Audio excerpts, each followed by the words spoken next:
दोस्तों, ईरान से एक दुख भरी खबर निकलकर सामने आई है। यह खबर आयतुल्लाह खामेनेई साहब से जुड़ी हुई है। शुरुआत में इस खबर की पुष्टि ईरान ने नहीं की थी, लेकिन आखिरकार न केवल पुष्टि हुई, लेकिन इसके साथ साथ खामेनेई साहब का पद खाली होने के बाद अमेरिका की मंशा या इजराइल की मंशा पूरी ना हो, इसके लिए एक मजबूत नेता का चेहरा आगे रखा गया है। जी हां, ईरान को एक और सुप्रीम लीडर मिले हैं और ये मात्र 1 से 1.5 घंटे के भीतर अमेरिका और इजराइल के लिए बुरी खबर साबित हुई। पूरे ईरान के अंदर मातमी माहौल है। आयतुल्लाह खामेनेई साहब के साथ साथ उनके परिवार के कई सदस्य भी, उनका भी इंतकाल हो गया है। आयतुल्लाह खामेनेई साहब की शहादत के बाद ईरान में क्या हालात है वो तो दिखाऊंगा, लेकिन एक तरफ ईरान में मातम है खामेनेई साहब के इंतकाल के बाद, तो इजराइल में हड़कंप कैसे मच रहा है, धमाके सुनाई दे रहे हैं। अब ईरान में नहीं, इजराइल में, इजराइल के साथ साथ मिडिल ईस्ट के कई देशों में भी हालात और ज्यादा बिगड़ चुके हैं। तो क्या ईरान अपना इंतकाम पूरा करेगा? क्योंकि जो कुछ हुआ उसके बाद ईरान का पारा हाई हो चुका है। नमस्कार, मैं हूं प्रज्वल गौतम और आप देख रहे हैं खबर चौक।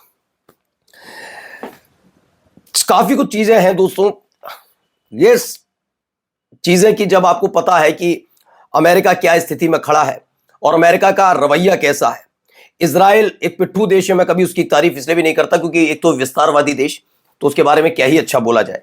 खैर, सवाल ये उठता है कि इतना आसान कैसे कि ये हमले होते हैं और ये सारी खबरें निकलकर सामने आ जाती हैं।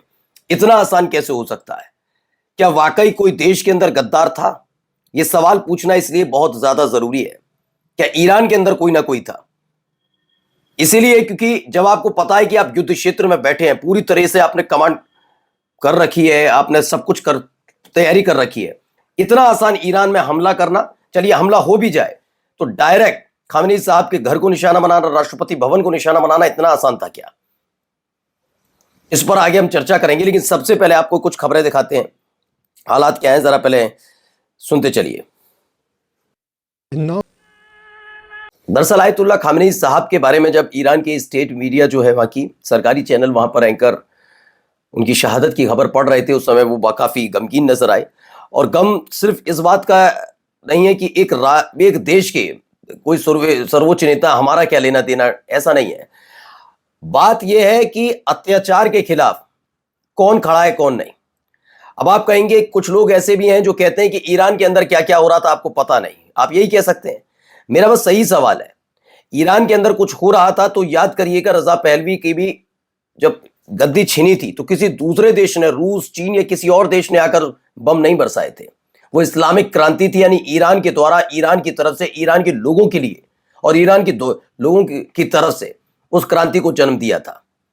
मैं मानकर चलता हूं, पहले तो ऐसा मुमकिन अब भी नहीं है, लेकिन आप मानकर चलिए रजा पहलवी को अब ले भी आए तो ये इस्लामिक क्रांति नहीं कहलाई जाएगी, ये याद रखिएगा। ये खूनी रंजिश कही जाएगी और कुछ नहीं। वरना आप ईरान की जनता के मन में, दिलो दिमाग में वैसी चीज लाते कि प्रदर्शन चलता। दंगाइयों को प्रदर्शनकारियों में घुसाकर जो माहौल बिगाड़ने की कोशिश हुई, उसे एक ही आवाज ने दबा दिया था, खामेनेई साहब ने, और कोई डराया धमकाया नहीं था, बहुत आसानी से। इसीलिए ईरान की जनता के दिल से खामेनेई साहब को कैसे निकाल पाओगे? देखिए, आप ये से लेकर खबर भी है, डोनाल्ड ट्रंप ने लिखा भी है, जो उस व्यक्ति ने लिखा है उसे उस तरीके से पढ़ना मेरे लिए ठीक भी नहीं हो, ना मैं पढ़ूंगा ऐसा। लेकिन फिलहाल ईरान के सुप्रीम लीडर के बारे में, यानी खामेनेई साहब के बारे में, उनके इंतकाल के बारे में अमेरिका के राष्ट्रपति डोनाल्ड ट्रंप ने अपने ऑफिशियल पोस्ट पर लिखा है। यही नहीं, उन्होंने इसके आगे ये भी लिखा कि I know exactly who is charge in Iran after Khamenei's assassination, यानी खामेनेई साहब के इंतकाल के बाद अगला कौन आने वाला है ये मुझे पता है। तो क्या और कोई बड़ा हमला करने वाले हैं? क्योंकि जब कल ये हमला हुआ था तो कहा गया था कि 4 चरणों में ईरान पर हमला होना है। वो बात अलग है कि दूसरा चरण शुरू होता उससे पहले ही ईरान की तरफ से रिटेलिएट किया गया। उसने इजराइल से लेकर कतर, बहरीन, सऊदी अरब, यूएई, सब जगह हाहाकार मचा दिया। वो तस्वीरें आगे जाकर आपको दिखाऊंगा। अब जो नया चेहरा निकलकर सामने है, इस चेहरे को जरा देखिए, ये कौन है? दरअसल ये मुज्तबा खामेनेई साहब है, ये बेटे हैं आयतुल्लाह खामेनेई के। एक बात और महत्वपूर्ण आपको बता दूं कि कुछ लोग एक सोचें कि आयतुल्लाह खामेनेई साहब के बेटे हैं मुज्तबा साहब, तो इसीलिए उनको बना दिया, तो ऐसा नहीं है। मुज्तबा खामेनेई पिता के हमसाया है और हमेशा हमसाया रहे, और कई महत्वपूर्ण फैसलों से लेकर कई योजनाएं बनाना, इसमें उनकी पारंगत हासिल है। यानी उन्होंने पूरी तरह से वो इसके काबिल हैं, इसीलिए उनको इस पद पर बिठाया गया है। जब ये खबर निकल कर आई कि आयतुल्ला खामेनी साहब का इंतकाल हो गया है, शहादत हो गई है, तो अमेरिका और इजराइल में, खासतौर में लोगों की नहीं कह रहा, लेकिन अमेरिका और इजराइल के जो राष्ट्र प्रमुख हैं उन्होंने चैन की सांस ली होगी और उनको लगा होगा कि सपना पूरा हो जाएगा।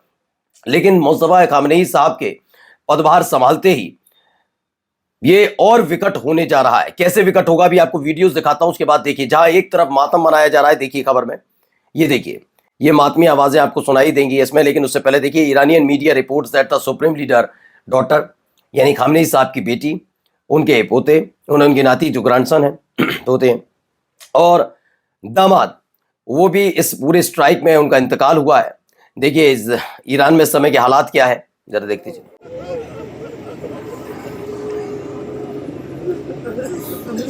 तो मातम मनाया जा रहा है, यहाँ पर 40 दिन का राष्ट्रीय शोक है। जहां एक तरफ 40 दिन के राष्ट्रीय शोक का ऐलान हुआ, तो वहीं दूसरी तरफ ये तस्वीरें भी निकलकर सामने आई हैं। देखिए अब क्या हो रहा है इजराइल के अंदर, जरा देखते चलिए। एक के बाद एक स्ट्राइक हो रही है इजराइल में। बहुत भयानक हालात इजराइल के अंदर, खास तौर पर वहां की राजधानी तेल अवीव में।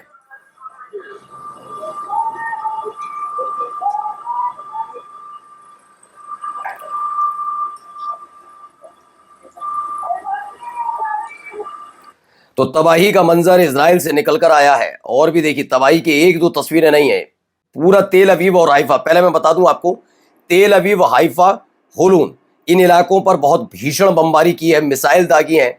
बमबारी का मतलब मिसाइल, बैलिस्टिक मिसाइल दागी की। देखिए एक और वीडियो जो मैं आपको दिखा रहा हूं, इसमें दावा है कि ईरानियन मिसाइल है फॉलन इन तेल अवीव। तेल अवीव में जाकर गिरी ईरान की मिसाइल है, और एक दो नहीं, कई मिसाइल वहां पर गिरी हैं। इसका खामियाजा और भी कई मुस्लिम देशों को उठाना पड़ रहा है। देखिए ये लपट उठती हुई नजर आ रही है। अब आप इस पूरी बिल्डिंग को जरा देखिए, ये होटल है, एक होटल की ऊंचाई आप अंदाजा लगा सकते हैं, और उस लपटें देखिए कहां तक है। तो सोचिए कितना बड़ा धमाका, कितना बड़ा हमला होगा।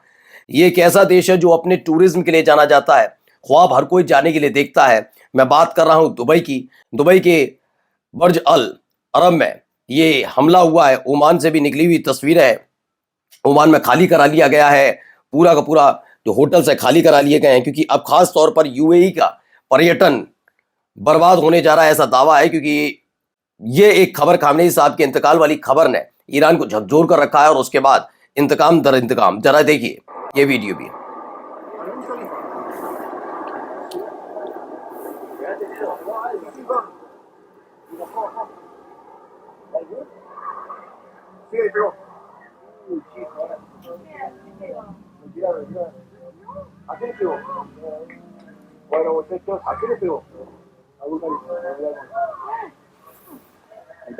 ये बुर्ज खलीफा है भाई, बिल्कुल बुर्ज खलीफा के बराबर में मोसाद का हेडक्वार्टर है, वहां पर जाकर मिसाइल गिरी। तो ये दावा है कि बुर्ज खलीफा की बिल्कुल बराबर में मिसाइल गिरा। मोसाद का जो हेडक्वार्टर है वहां पर शायद ड्रोन जाकर गिरा है, टारगेट किया शायद ड्रोन ने। अब आकर देखिए जरा, यहां पर भी एक हमला होता है, दुबई के इंटरनेशनल एयरपोर्ट पर हमला। एक तरफ पूरा एयरपोर्ट खाली करा लिया गया है, वहीं दूसरी वीडियो देखिए क्या हालत है।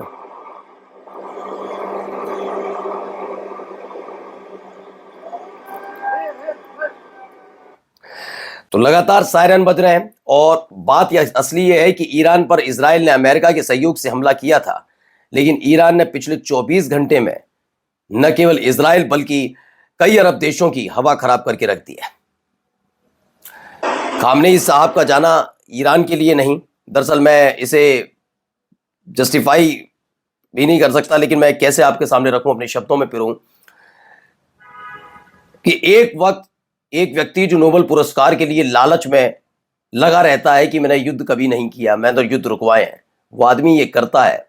तो बस कमेंट करके जरूर बताइएगा कि इस पूरे घटनाक्रम में आपको कौन लगता है नरसंहारक देश।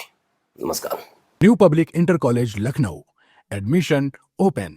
फॉर मोर इन्फॉर्मेशन कॉल 0522 282232 और 7755 089585।